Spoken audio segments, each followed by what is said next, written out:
Good morning students. हम हमारी पाठ्य पुस्तक के पाठ 17 नुक्शी और तासी पढ़ रहे थे। अब तक हमने प्रस्तुत पाठ में दोनों बहनों के द्वारा साहसिक यात्रा अर्थात सातों महाद्वीप के सातों सर्वोच्च शिखर पर तिरंगा फहराने की घटनाओं को पढ़ा। साथ ही हमें उनके जीवन के उनके माता पिता के बारे में, वह किस जगह से आती है, किस जगह किस राज्य की वह रहने वाली है, ये भी पता चला। वह जिस राज्य अर्थात हरियाणा की रहने वाली थी, वहाँ पर आज भी ऐसे कई व्यक्ति हैं जो बालिकाओं को पुरुषों से कमतर मानते हैं। ऐसे राज्य में जन्म लेने के बाद भी उनके माता पिता ने उन्हें अच्छे संस्कार दिए, उन्हें बेटों की तरह पाला और हर क्षेत्र में उनका सहयोग किया। इसी कारण से उस हरियाणा राज्य की कहावत है, एक घटना है, एक कि ग्रामीण क्षेत्रों में जब लड़का होता है तो सभी लोग, जिस घर में वो लड़का पैदा होता है, उस घर के लोग थाली और चम्मच से थाली को बजाकर सबको संदेश देते हैं। परंतु जब नुक्शी और तासी ने अफ्रीका महाद्वीप के सर्वोच्च शिखर पर पहली बार चढ़ाई की, किलिमंजारो पर, तब उन्होंने भी थाली पीटी चम्मच से और उन लोगों को खुली चुनौती प्रदान की जो बालिकाओं को लड़कों से कमजोर मानते थे। मानो वह उन सबसे कह रही हो कि आप हमें बताइए कि हम किस प्रकार लड़कों से, बालकों से कमतर हैं, हम किस प्रकार उन लड़कों से पीछे हो सकती हैं। उनके माता और पिता पढ़े लिखे थे। पिता सेना में कर्नल के पद पर थे, जिस कारण से उनका हमेशा ट्रांसफर था, तबादला होता रहता था, जिस वजह से नुक्शी और तासी को भी अपनी पढ़ाई उनके पिताजी के साथ साथ हर अलग अलग राज्यों में जाकर करना पड़ी। परंतु उन्होंने बताया कि वह साहसिक यात्राओं के साथ साथ उन्होंने लड़कों को खुली चुनौती दी, साथ ही पढ़ाई के क्षेत्र में भी उन्होंने अपना माता पिता का नाम रोशन किया।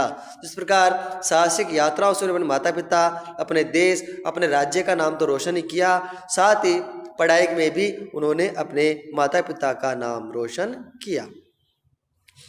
और साथ ही शुरू से मैं बता रहा हूँ कि ये प्रस्तुत पाठ उन बालिकाओं के लिए बड़ा ही संदेश देने वाला है जो अपने आप को या हीन भावना से ग्रस्त हो हमारे सामाजिक वातावरण को देखते हुए।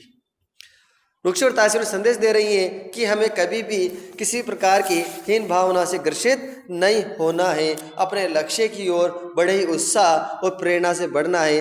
हम कभी ना कभी अपने लक्ष्य को प्राप्त करते हैं और जब हम लक्ष्य को प्राप्त कर लेते हैं, फिर व्यक्ति हमें लड़का या लड़की के रूप में नहीं पहचानेगा, हमें हमारे लक्ष्य की सफलता के रूप में पहचाना जाता है। अब हम पढ़ेंगे कि नुक्शी और तासी ने अपनी शिक्षा कहाँ पर, किन किन विद्यालयों में ग्रहण की। साथ ही उन्होंने अपनी यात्राओं के बारे में, जब वो यात्राओं पर जाती थी तो क्या उनके माता पिता पीछे से डरते थे, और डरेंगे भी क्यों नहीं जब उनके बच्चे, उन्हें पता है ऐसे कठिन यात्रा पे जा रहे हैं जहाँ उनके साथ कभी भी कोई भी घटना घट सकती है, कभी मान लो बर्फीला तूफान आ जाए, कभी कोई मौसम खराब हो जाए। तो एक माँ का हृदय बड़ा कोमल होता है और माँ हमेशा अपने बच्चों के लिए चिंतित होती है। तो क्या नुक्शी और तासी की माँ भी उनके लिए चिंतित होती थी? यही हम हमारे अगली कक्षा में पढ़ रहे हैं। उसी प्रकार उनके तबादला होने के कारण नुक्शी और तासी की पढ़ाई भी कभी मध्य प्रदेश, उत्तर प्रदेश, उत्तराखंड, तमिलनाडु, केरल, मणिपुर के अलग अलग स्कूलों में पढ़ाई के क्षेत्र में भी उन्होंने अपने झंडे गाड़ना जारी रखा। अर्थात झंडे गाड़ने का तात्पर्य सफलता की ओर बढ़ती रही। अब देखिए, इसमें पूरा भारत आ गया, मध्य प्रदेश से लेकर केरल और केरल से लेकर मणिपुर तक संपूर्ण भारत में ही वह घूमते रही अपने पिता के साथ साथ, और अपनी पढ़ाई को उन्होंने डिस्टर्ब नहीं होने दिया। अपने पढ़ाई में उन्होंने बिल्कुल भी व्यवधान नहीं आने दिया, अपनी यात्राएं भी उन्होंने जारी रखी। और ICSE बोर्ड की 12वीं परीक्षा में तासी ने 88 और नुक्शी ने 86 प्रतिशत अंक प्राप्त किए। अर्थात इतनी यात्राओं में जाने के बाद भी, इतने विद्यालय परिवर्तन होने के बाद भी हर जगह अलग अध्यापक, अलग छात्र छात्राएं, अलग विद्यालय का माहौल होते हुए भी उन्होंने अपनी पढ़ाई में बिल्कुल भी व्यवधान नहीं आने दिया और उन्होंने अच्छी प्रतिशत अपनी कक्षा 12वीं में बनाई। साथ ही सिक्किम मणिपाल विश्वविद्यालय, अंडरलाइन कर लीजिए, सिक्किम मणिपाल विश्वविद्यालय से पत्रकारिता और जनसंचार स्नातक परीक्षाओं में भी दोनों बहनों ने प्रथम श्रेणी से उत्तीर्ण की। अर्थात 12वीं कक्षा तो उत्तीर्ण की ही, साथ में जब उन्होंने स्नातक अर्थात जिसे हम बीए कहते हैं, डिग्री कोर्स कहते हैं, वो उन्होंने पत्रकारिता में और जनसंचार के में किया और उसमें भी सिक्किम मणिपाल यूनिवर्सिटी से उन्होंने प्रथम श्रेणी में उत्तीर्ण की। तासी और नुक्शी ने अपने कारनामों से अर्थात अपने कार्यों से, जो कार्य साहसिक कार्य उन्होंने किए, उनसे सिद्ध कर दिया कि उनके माता पिता के समान अगर सभी माता पिता अपने लड़कियों को प्रोत्साहित करें, अर्थात उन्हें आगे बढ़ाएं, उन्हें प्रोत्साहन दें, उन्हें हिम्मत दें, तो हर कठिन से कठिन लक्ष्य को पाने में लड़कियां भी लड़कों से कम नहीं हैं। जिस प्रकार उनके माता पिता ने नुक्शी और तासी की इच्छा जानी और उन्हें उनके किए मुताबिक करने दिया, परंतु नुक्शी और तासी ने भी अपने माता पिता को निराश नहीं किया। जितनी उन्हें अपेक्षा अपने माता पिता ने उनसे लगाई थी, उन्होंने उन सभी अपेक्षाओं पर खरा उतरकर उन्हें यह बता दिया कि आपका जो विश्वास हमारे ऊपर था, हमने उसे बनाया रखा। उसी प्रकार अगर हर माता पिता अपनी लड़कियों को प्रोत्साहित करें तो लड़कियों का भी यह कर्तव्य है कि वह भी अपने माता पिता की उन आकांक्षाओं पर खरी उतरे जो आकांक्षाएं वह उनसे लगाते हैं। यह नहीं कि माता पिता ने कह दिया लेकिन हम उतनी मेहनत नहीं कर रहे हैं, हमारे कहीं उन्होंने उस क्षेत्र में भी भेज दिया लेकिन हम वहाँ पर भी इतनी मेहनत नहीं कर रहे हैं, तो आपकी मेहनत और उनकी आकांक्षाएं कभी सफल नहीं हो पाएगी। इसलिए हमें भी नुक्शी और तासी की तरह अपने माता पिता की आकांक्षाओं पर, इच्छाओं पर खरा उतरना है। अपनी इच्छाओं के साथ साथ उनके मान सम्मान का भी हमें हमेशा ध्यान रखना चाहिए। चाहे लड़का हो या लड़की हो, दोनों का अपने माता पिता के प्रति समान कर्तव्य होता है।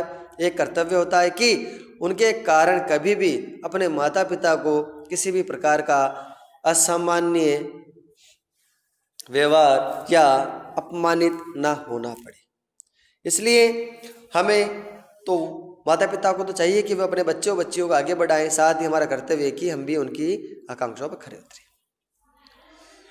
नुक्शी और तासी ने कोस्टरेज पिरामिड की यात्रा के अपने एक कठिन अनुभव के बारे में बारी बारी से क्रमानुसार बताया कि पद यात्रा, जो पैदल यात्रा वो कर रहे थे, क्योंकि वहाँ पर कोई गाड़ी तो जाती नहीं, जब पिरामिड या किसी ऊंची चोटी पर वे चढ़ेंगे तो बहुत ही मुश्किल थी, क्योंकि ऑस्ट्रेलिया का वातावरण अलग,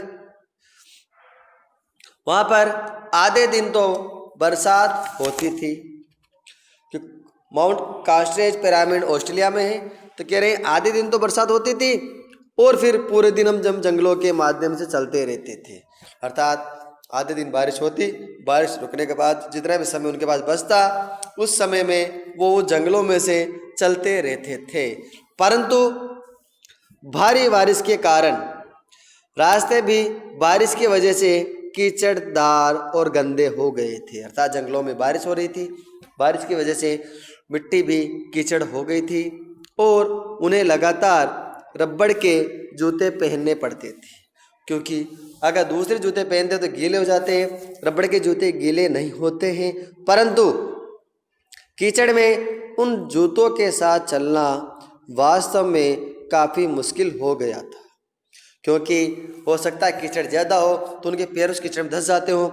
जब पैर निकालें फिर दूसरा पैर रखें तो बड़ी मेहनत परिश्रम करना पड़ता हो, शारीरिक श्रम करना पड़ता हो, इसलिए उन्हें चलने में भी दिक्कत आ रही थी। परंतु सोचिए आप, इतनी मुश्किलों के बाद भी उन्होंने अपना लक्ष्य पूरा किया। यदि कास्टरेज पिरामिड की चोटी के बारे में बात करें तो ये और भी कठिन था, क्योंकि ये चट्टानी चेहरा था और चट्टान बड़ी पैनी तथा सीधी चढ़ाई थी। पैनी यानी तीखी थी, क्योंकि पैनी होने के कारण अगर हम रस्सी जमा कर रखते तो भी ये नहीं कहा जा सकता था कि वह मजबूत थी या नहीं। अर्थात जब रस्सी बांधते हुए चढ़ते थे तो वह खुद ये सोच नहीं सकते थे कि हमने इस रस्सी को मजबूत बांधा है। अर्थात उन्हें भी संदेह रहता था कि हो सकता है रस्सी कभी भी खुल जाए। हालांकि उन्होंने उन रस्सियों का परीक्षण अच्छी तरह से कर लिया था, लेकिन फिर भी बेचैन थी। चढ़ाई तक पूरी पद यात्रा काफ़ी चुनौतीपूर्ण थी, चुनौतियों से युक्त थी। फिर भी नुक्शी और तासी ने अपनी उस काष्ठीय पिरामिड की ऑस्ट्रेलिया महाद्वीप के उस सर्वोच्च शिखर की यात्रा को सफलतापूर्वक पूर्ण किया। इस कारण से नुक्शी तासी की माँ श्रीमती अंजू मलिक कहती हैं कि मेरी पुत्रियों ने मेरे भय को, मेरे डर को सातों बार गलत साबित किया। सातों बार कब? हर बार जब एक सर्वोच्च शिखर पर चढ़ने के लिए जाती थी तो उनकी माता अर्थात अंजू मलिक को ये डर रहता था कि पता नहीं मेरी पुत्रियों के साथ क्या हो, वह सफलतापूर्वक अपनी उस सर्वोच्च शिखर की चढ़ाई को पूरा कर पाएंगी या नहीं कर पाएंगी। इस प्रकार जब 7 महाद्वीप कर बारी बारी से उन्होंने चढ़ाई की तो सातों बार जब अपनी अलग अलग यात्राओं पर जाती थी तो उनकी माँ हमेशा डरी रहती थी, परंतु उन्होंने कहा बड़े गर्व से कि मेरी पुत्रियों ने मेरे डर को सातों बार गलत साबित कर दिया, जिसके कारण मैं आज स्वयं को अधिक शक्तिशाली और साहसी महसूस कर रही हूँ। अर्थात मुझे गर्व है कि मैं इतनी बहादुर बेटियों की माँ हूँ और उनकी वजह से आज मैं भी अपने आप को शक्तिशाली और साहसी हिम्मत वाली महसूस कर रही हूँ। मैं बहुत बुलंद अर्थात ऊंचाइयाँ महसूस करती हूँ। उनके कारनामे मेरे लिए सबसे कीमती उपहार है। अर्थात उनकी माँ कह रही है कि मेरे जीवन के सबसे कीमती उपहार है, जो सबसे बहुमूल्य गिफ्ट है, वह है उनकी यात्राओं की सफलता। और उनकी यात्रा की सफलता से जो उनकी पुत्रियों का नाम रोशन संपूर्ण भारत विश्व में हुआ, वही उनके लिए सबसे बड़ा उपहार है। क्योंकि हर माता पिता अपने बच्चों से कुछ नहीं चाहता है ना। अगर वह डॉक्टर भी बनाते हैं तो उनकी सैलरी की इच्छा वह कभी भी नहीं करते हैं। वह एक इच्छा करते हैं कि उनके बेटा या बेटी हो, पुत्र या पुत्री हो, वह सफलतापूर्वक अपने लक्ष्य की प्राप्ति करें और सफलतापूर्वक अपना जीवन जिए। कभी भी हमेशा याद रखें बच्चों, कोई भी माता पिता अपने बच्चों के लिए उज्जवल भविष्य की कामना करता है, लेकिन कभी ये सोचता है, अपनी स्वार्थपूर्ण भावना से कभी ये नहीं सोचता है कि बुढ़ापे में उनके बेटे बेटी उनकी हर प्रकार से सेवा करें या वो जो कमाएंगे उनका आधा हिस्सा वह उन्हें देंगे। इस प्रकार नहीं सोचते। उनकी एक इच्छा होती है कि वह चाहे किसी भी हाल में रहें, परंतु उनके बेटे और बेटी हमेशा अच्छे रहें, सफलतम जीवन वो जिए।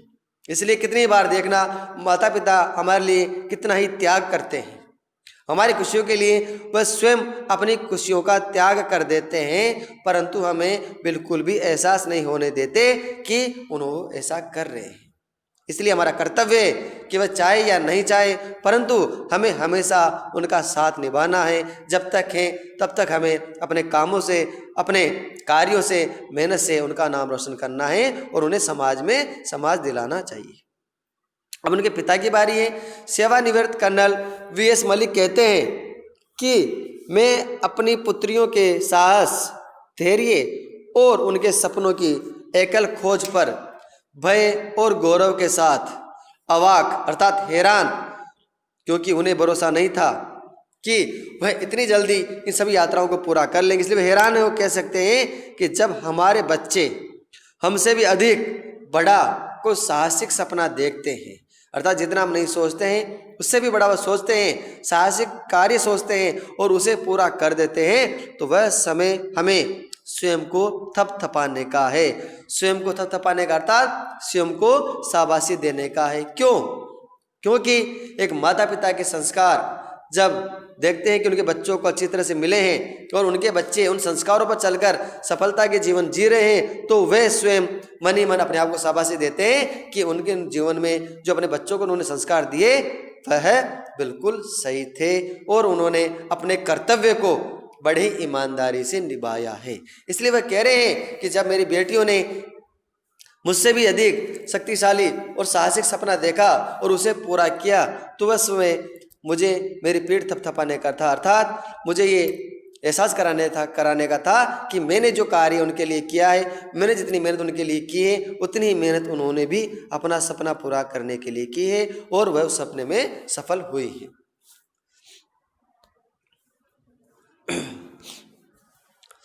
तासी नुक्सी अपने साथ सर्वोच्च शिखर पर तो विजय पा ली, क्या अब आप सिर्फ आराम करेंगी? अर्थात उनसे जब अपनी सब यात्राओं के बारे में बता रही थी तो उनसे एक प्रश्न पूछा गया कि आपने सातों सर्वोच्च शिखर जो सातों महाद्वीप में स्थित हैं उन पर तो विजय प्राप्त कर ली, अर्थात उन पर सफलतापूर्वक आपने चढ़ाई कर ली, तो क्या अब आप आराम करेंगे? क्योंकि आपने जो सपना देखा था वो सपना तो पूरा हो चुका है। इस प्रश्न के उत्तर में दोनों बहनों ने बताया कि पहले उनका अभियान 247 अर्थात 7 की ओर हम दोनों, किंतु इस अभियान का लक्ष्य एक और अभियान है, वह अभियान है सेव द गर्ल चाइल्ड अर्थात बेटी बचाओ बेटी पढ़ाओ। वह अपने लिए उन्होंने 2 भूमिकाएं चुनी है। देखिए कितनी अच्छी बात है। और हमारे कई विद्वानों ने कहा है कि सफलता मिलने के बाद व्यक्ति को आराम नहीं करना चाहिए, बल्कि दूसरी सफलताओं की ओर लक्ष्य बनाकर चल देना चाहिए। अर्थात एक जगह अपने जीवन को कभी भी पूर्ण विराम नहीं देना चाहिए। जब तक जीवन है तब तक आप कार्य करता रहना चाहिए, कर्म करते रहना चाहिए, परिश्रम करते रहना चाहिए और नई नई सफलताओं को अपने जीवन में अपनाना चाहिए।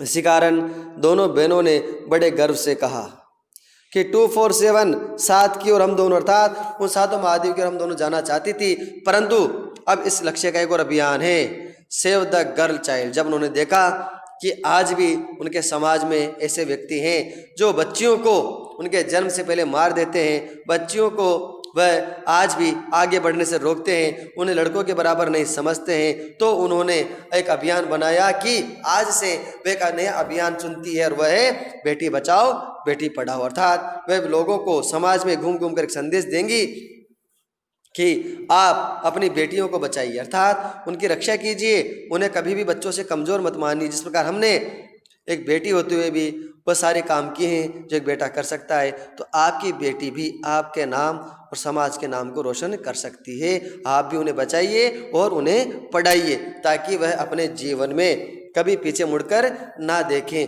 इसलिए उन्होंने अपने लिए 2 भूमिकाएं चुन ली। अपनी पर्वतारोहण की उपलब्धियों के अर्थात सफलताओं के द्वारा परिवर्तन का खेल के रूप में प्रचार करना। 2 भूमिकाएं कौन कौन सी थी? पहली तो था बेटी बचाओ और बेटी पढ़ाओ अभियान उनके साथ जुड़ना था। इसके अलावा भी अब उन्होंने लिए 2 भूमिकाएं चुनी। वो भूमिकाएं कौन सी है? फर्स्ट है अपनी पर्वतारोहण की जो सफलताओं के द्वारा पर्वतारोहण का खेल के रूप में प्रचार करना, अर्थात लोगों में ये संदेश देना कि पर्वतारोहण कोई कठिन कार्य नहीं है, आप उसे खेल खेल में भी पूरा कर सकते हैं। और एक आपने जब अगर आप कबड्डी खेलते हैं, क्रिकेट खेलते हैं, उसमें आपका इंटरेस्ट होता है, वैसे ही लोगों का इंटरेस्ट पर्वतारोहण के खेल में भी बढ़ाना चाहती थी। बालिकाओं को ऊंचे सपने देखने और उन्हें पूरा करने के लिए उत्साहित करना, अर्थात उनका सबसे प्रमुख लक्ष्य था कि जितनी भी बच्चियां हैं, बालिकाएं हैं, उन्हें प्रेरणा देना कि आप भी ऊंचे सपने देखिए, आप भी बड़े स्वप्न देखिए और उन्हें पूरा करने के लिए मेहनत कीजिए, परिश्रम कीजिए। इस प्रकार उनको धैर्य देना, उनको उत्साहवर्धन करना, इस प्रकार वह अपने दोनों भूमिकाएं बड़ी ईमानदारी से निभाना चाहती थी। प्यारे बच्चों, ये वह 7 महाद्वीप हैं जहाँ पर इन पर्वत से ऊंचे शिखर की छोटी सी पिक्चर हमारी बुक में दी गई है कि किन किन पर्वतों की सर्वोच्च शिखर पर उन्होंने चढ़ाई की। पहला है माउंट किलिमंजारो जो अफ्रीका महाद्वीप में है। दूसरा माउंट एवरेस्ट जो हमारे एशिया महाद्वीप में है, जहाँ पर हिमालय पर्वत श्रेणी की सबसे सर्वोच्च ऊंची चोटी है माउंट एवरेस्ट, जो कि नेपाल में है। माउंट एलब्रूस यूरोप का सर्वोच्च शिखर है। 2012, 2013 और 2013 था एक ही साल में 2 चोटियों पर इन्होंने चढ़ाई सफलतापूर्वक पूरी की। माउंट अनेकागुआ दक्षिण अमेरिका का सर्वोच्च शिखर है। माउंट कोस्टेज पिरामिड ऑस्ट्रेलिया का सर्वोच्च शिखर है, जिसकी घटना उन्होंने बताई कि यहाँ पर जब हम चलते थे तो आधे दिन तो बारिश होती रहती थी और इसकी वजह से चारों ओर कीचड़ हो जाता था और हमें चलने में भी दिक्कत आती थी। 6 है माउंट मैककिनले उत्तरी अमेरिका का सर्वोच्च शिखर। और लास्ट है माउंट विंसन अंटार्कटिका का सर्वोच्च शिखर, जिसके बारे में हमें ये बताया गया है। आप इन सबके खास बात देखिए कि 2012 से 2014 तक अर्थात सिर्फ 2 इयर्स में ही इन्हों दोनों बहनों ने 7 महाद्वीप की 7 पर्वत श्रेणियों की चढ़ाई को सफलतापूर्वक पूरा कर दिया। कितने कम समय में कितनी बड़ी सफलता उन्होंने अर्जित की, यह आप खुद देख सकते हैं। 7 महाद्वीप के 7 सर्वोच्च शिखरों पर विजय पाने वाली तासी नुक्शी मानो हर शिखर से पूरे विश्व को आमंत्रित करके कह रही हो, खुदी को कर बुलंद इतना कि हर तदबीर से पहले खुदा बंदे से खुद पूछे बता तेरी रजा क्या है। अर्थात खुदी को अपने आप को इतना बुलंद कर लो, इतना सफल बनाओ, इतना श्रेष्ठ बना लो कि हर तदबीर अर्थात हर काम करने से पहले खुदा अर्थात ईश्वर भी, परमात्मा भी बंदे अर्थात उस मनुष्य से खुद पूछे कि बता तेरी मर्जी क्या है, बता तेरी इच्छा क्या है, तू क्या काम करना चाहता है। अर्थात अपने आप को इतना सफल बना लीजिए कि एक बार तो इतना परिश्रम करते हुए इतनी ऊंचाई पर पहुंच जाइए कि ईश्वर भी जब कोई काम करे तो सबसे पहले उस व्यक्ति से, उस परिश्रमी व्यक्ति से, उस पुरुषार्थी व्यक्ति से पूछे कि बता तू ये काम करना चाहता है या नहीं चाहता है, अर्थात तेरे इस काम में मर्जी क्या है, तेरी इच्छा से ये काम होगा। इसलिए हमें पीछे मुड़कर नहीं देखना है, पीछे क्या है क्या नहीं, हमें हमेशा आगे बढ़ना है। और आगे बढ़ते हुए चाहे हमें कितने भी परेशानियों का सामना करना पड़े, परंतु हमारी नज़र हमेशा अपने लक्ष्य पर होना चाहिए, अपनी डेस्टिनी पर होना चाहिए। तभी हम हमारे जीवन में सफलता प्राप्त कर कर अपने माता पिता, परिवार, समाज और देश का नाम रोशन कर सकते हैं, जिस प्रकार नुक्शी और ताशी ने की। धन्यवाद।